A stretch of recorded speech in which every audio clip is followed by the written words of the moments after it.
Welcome back, guys, to SGT. Or I say welcome back, this is more of a welcome in the first place, I guess, because this is actually the first edition of SGT. This is a direct continuation, however, of SMR, our previous data pack, which got to version 1.2.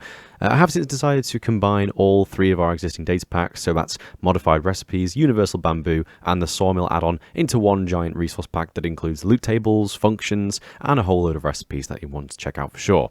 I've spent a lot of time updating the website and creating a sort of mini Wikipedia where you can go and look up all of the new recipes and loot tables that have been added, and at some point in the future we'll be adding a number of more things, such as additional loot tables, more commands, and also maybe even structures and some special things as well. So we'll get onto some of those in a future update. However, for now, I do have some quite simple changes from SMR. I was going to showcase every single recipe we have in the pack in this episode, because of course it is the first version of SGT, but I decided instead that you guys should just instead check out the website, so I'll be taking a quick look at that in just a moment.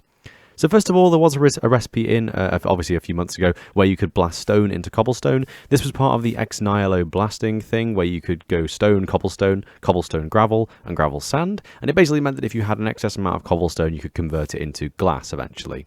Now, I kind of thought that it would make sense to make it so that you could convert stone into cobblestone, but there isn't really a use for this.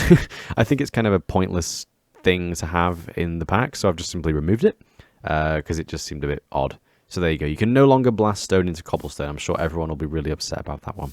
I've also changed the recipe for the sea lantern. This was originally 2 sea crystals and 2 prismarine in a kind of a cross shape, similar to how you would craft red nether brick in vanilla Minecraft anyway. But I've simply changed it so that the sea lantern now reflects glowstone almost exactly. So as you know, glowstone can be crafted with 4 glowstone dust, and it drops 2 to 4 glowstone dust when you break it.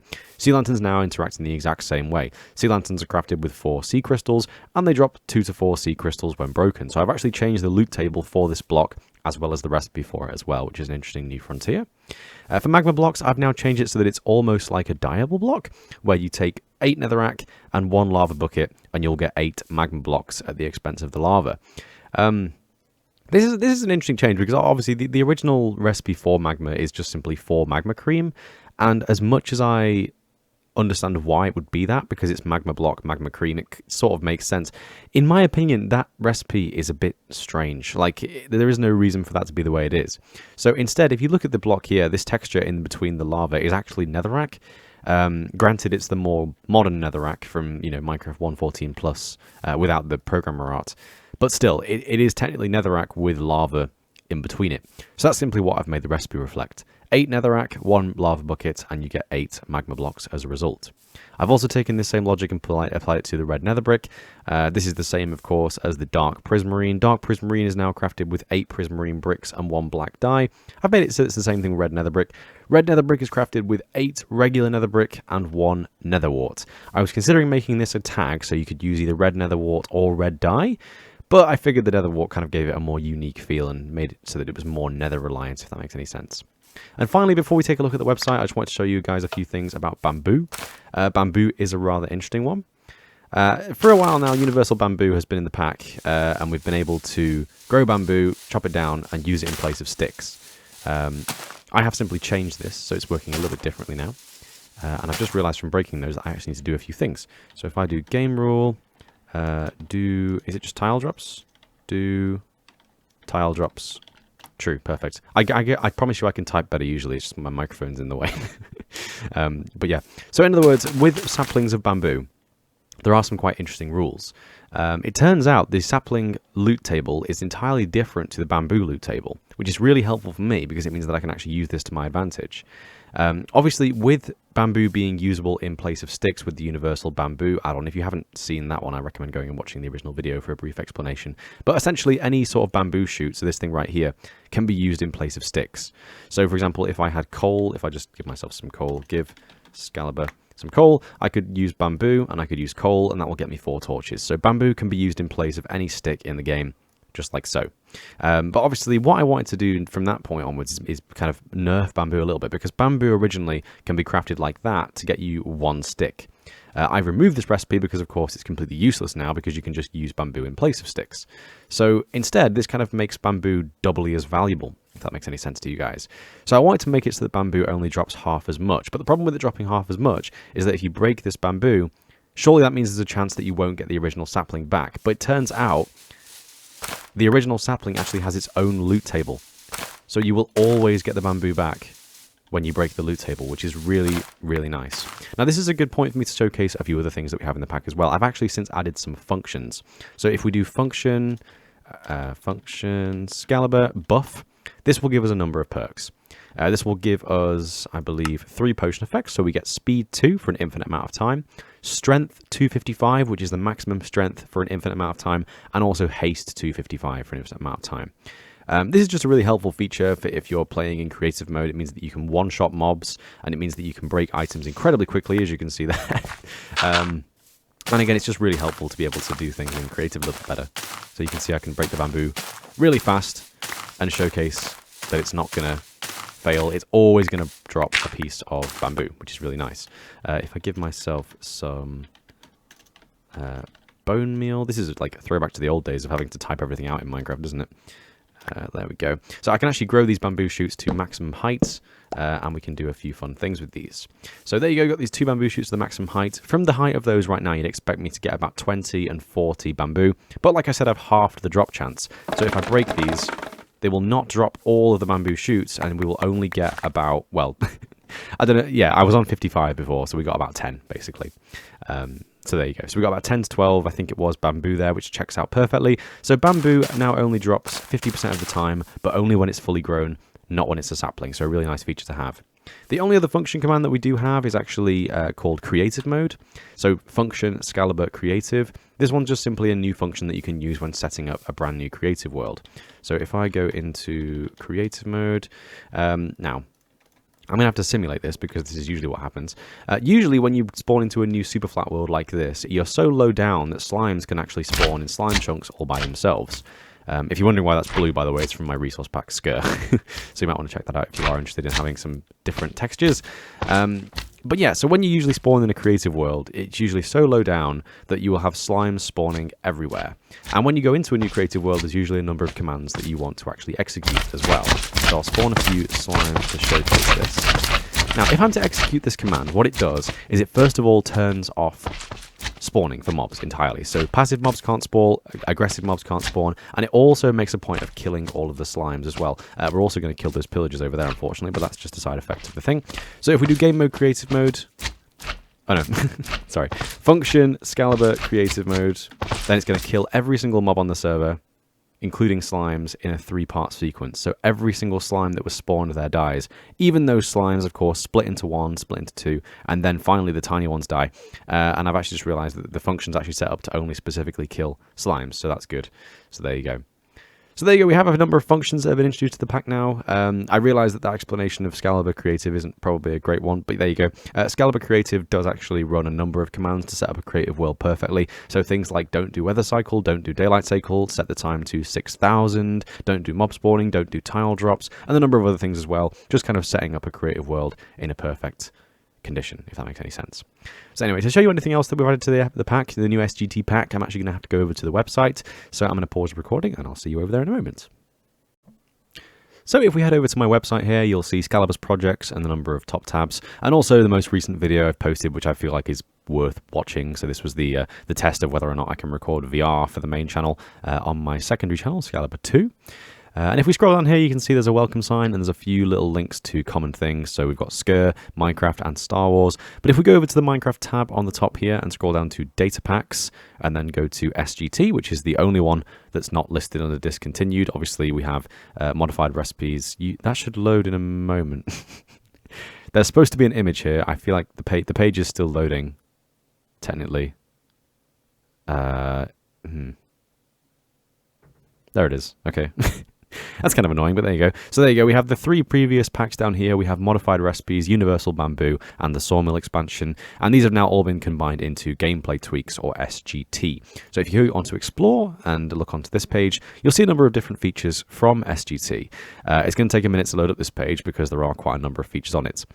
So here we go, SGT v1.0, the definitive compilation of all my previous data packs with a lot of new and original content. You can download the pack as of now. And down here we have a little tab section for all the changes that have been made for the entire data pack.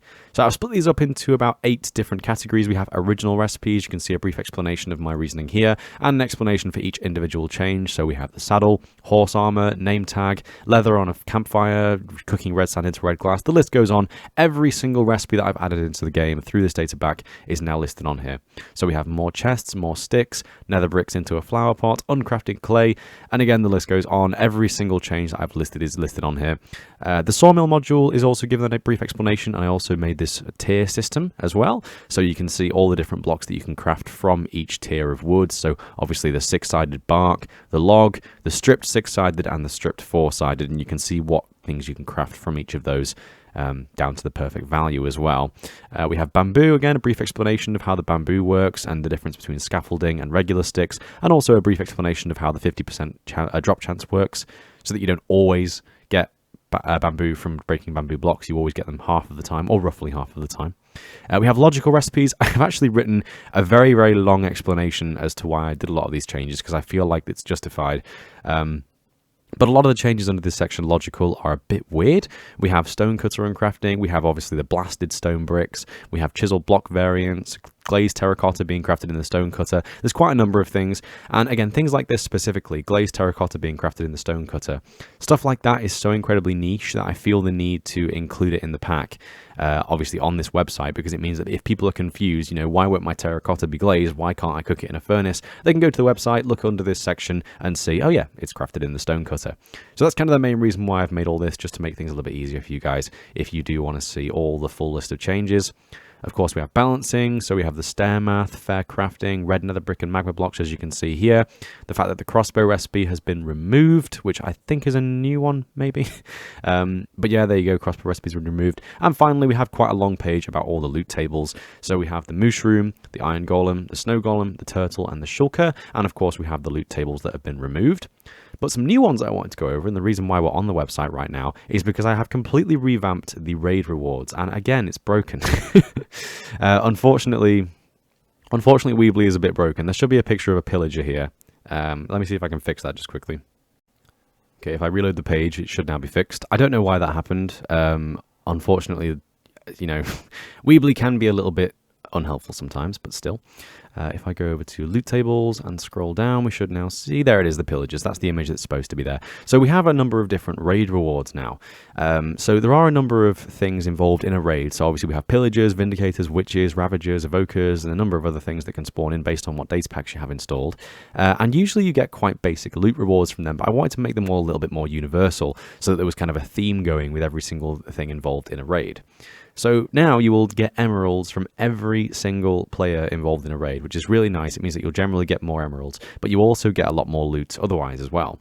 So for example, the pillager has kind of been one that's always confused me. Since the pillager has a crossbow and, you know, infinite arrows, he can fire as many arrows as he wants to, like a skeleton can. I don't understand why pillagers can't drop arrows. It just doesn't make any sense to me. So from now on, pillagers will be able to drop arrows. It's the exact same amount as skeletons, so 1 to 2 regularly and 1 to 5 if you have looting 3, with that 2 increasing by 1 per level of looting. So pillagers will also now drop arrows, and they will also drop emeralds. Not as many emeralds as the Vindicator, because I believe they're a bit stronger, but they will still drop emeralds, 0 to 1 or 0 to 3 based on your looting level. Vindicators still drop the same amount of emeralds, so 1 to 2 or 1 to 5 based on looting, but they also now occasionally drop a potion of strength. And as I've written here, the Vindicator will occasionally drop Potion of Strength. I like to think the Witch brewed it for the Vindicator before the fight because he's the only melee-based pillager. So just kind of a cool little lore-ish thing there, I guess you could say.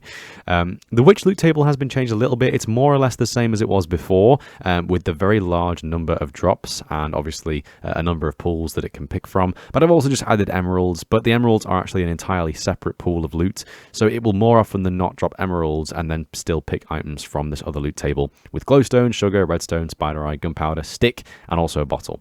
But obviously the Witch now does drop less sticks and less bottles. You can't get them from looting anymore, because I think it's kind of odd that you get these two like often. Obviously the other items that the Witch drops, such as the redstone, glowstone, maybe even gunpowder, those are the more valuable items. So I've kept those to be 0 to 2, 0 to 5 with looting, but I've made it so that the spider eye drops a little bit less, and the stick and the potion bottle aren't affected by looting at all. The Ravager's also been changed a little bit as well. Obviously Ravagers usually just drop a saddle and that's it. They don't drop anything else. I've never liked that personally, but there you go. They now will also occasionally drop rotten flesh, so 0 to 2 or 0 to 5 if you have looting. They will occasionally drop iron horse armor. My logic behind this is because it looks like the Ravager is wearing some kind of armor, I guess you could say, so I guess that kind of makes sense. And they will also drop quite a number of emeralds as well, so 2 to 3 by default or 2 to 6 with looting 3. The Illusioner isn't actually a mob that can spawn in the game in vanilla right now, but again, there are a number of data packs that can mean that it spawns in, whether it be Tyrus Wu's Game Changer, they spawn in the end, or a data pack that I'm working on right now where they spawn naturally in the game anyway. These guys will kind of have some input in the game, so I've made a loot table for them as well. They have a bow and arrow, so again, they get the same treatment as the Pillager. They drop arrows 1 to 2 or 1 to 5. They also drop emeralds because they are part of a raid in some data packs, so 0 to 2 or 0 to 5. And they will occasionally, very rarely, drop a potion of invisibility, and this is because the Illusioner, of course, has an ability that means he can turn himself invisible and summon some clones. So again, I think around about a 10% chance of dropping a potion of invisibility, increased to about 25% chance with looting 3, but you will occasionally get a potion of invisibility from an Illusioner, which is a cool little one to have there as well. Finally, we have the fishing treasure. Fishing consists of 2 loot tables, treasure and junk. I realize I'm literally just reading from the screen at this point, but there you go. I have actually removed some of the items from the junk page, but they're not really worth noting because it's just things like lily pads and bamboo. But more notably, I've changed the loot table for the junk treasure. Sorry, the fishing treasure anyway. So you can occasionally now get a Heart of the Sea and a Nautilus shell, and I believe the Nautilus shell will actually drop about 8 times as often as the Heart of the Sea. So if you fish enough, theoretically, you can actually craft an entire conduit from just fishing. You can now also occasionally fish diamonds, and this means that there is now a way of actually getting diamonds indefinitely, so you can make an iron farm, you can make a pigman farm for gold, but there currently isn't a way of getting diamonds, so I guess fishing, the very small chance that you can get a diamond, diamonds are technically now a renewable source. You can also get prismarine crystals and prismarine shards. This is just kind of a nice thing that you can have early game, especially with some mods like Quark and stuff. Sometimes it's nice to have just a single piece of this early on in the game for something like Tinker's Construct or something like that, if that was ever to come to 1.14. So there you go. So we have prismarine crystals and prismarine shards. We also have bows and fishing rods, which are the same as before, but you can also now get an enchanted book and also occasionally a potion of water breathing. So there you go, the fishing treasure has been changed a little bit. This obviously is to gear you up to fighting an ocean monument if you really wanted to. So fishing is a little bit more powerful now, I would say. So there you go, we have new loot tables for all of the raiders. I've adjusted some of them for the regular mobs. Mushrooms now drop slightly less leather than regular cows. Iron golems drop a lot less iron, but if you have looting 3, they drop a lot more iron. And there's just a few changes like that I've done as well. So if you want to download SGT V1, is now available for download from my website. The link to my website is always in the description of every video, but you can get there by going to skalibersweb.weebly.com. And this page is SGT. So if you want to come here and download it, that would be superb. If you have any comments or any ideas for any other changes I could make, please do leave them in the comments below. And if you want to interact with me, maybe play games sometimes or show me your creations, you can always join the Discord. Again, the link for that is also in the description. And I don't usually do this, but I'm going to do it for once because I feel like I deserve it from all the work I've put in on the website. If you did enjoy the video and you do enjoy this content and you did enjoy the website as well, please do like the video because apparently YouTube says it helps. And again, if you think anyone else would like this, please do share this with your buddies. I find this would be a great thing to have for any sort of server play in 1.14, and especially if you're playing mods in 1.14 as well. And as usual, if you aren't subscribed already, if you would like to, feel free to subscribe. If you wouldn't like to, don't bother. It's fine. Don't worry about it. But if you want to, I'm sure you already know the options there. So yeah. Thanks for watching, guys. I hope you enjoyed this little showcase of SGT and the now quite extensive Wikipedia, the page type thing that I've put on my website. And again, if you have any suggestions, feel free to comment below. Otherwise, I will see you for SGT v1.1 coming very soon. We're going to have some new updates, and as you can see, teased by the website here, we have this page called Structures that just simply says coming soon. I have since figured out how to put structures into a data pack using the village spawning algorithm, but I haven't really tested around with it just yet, so maybe we'll see some of that in the future. Anyway, for the final time, thanks for watching, guys. I hope you enjoyed, and I will see you in SGT version 1.1. Take care, guys. Bye-bye.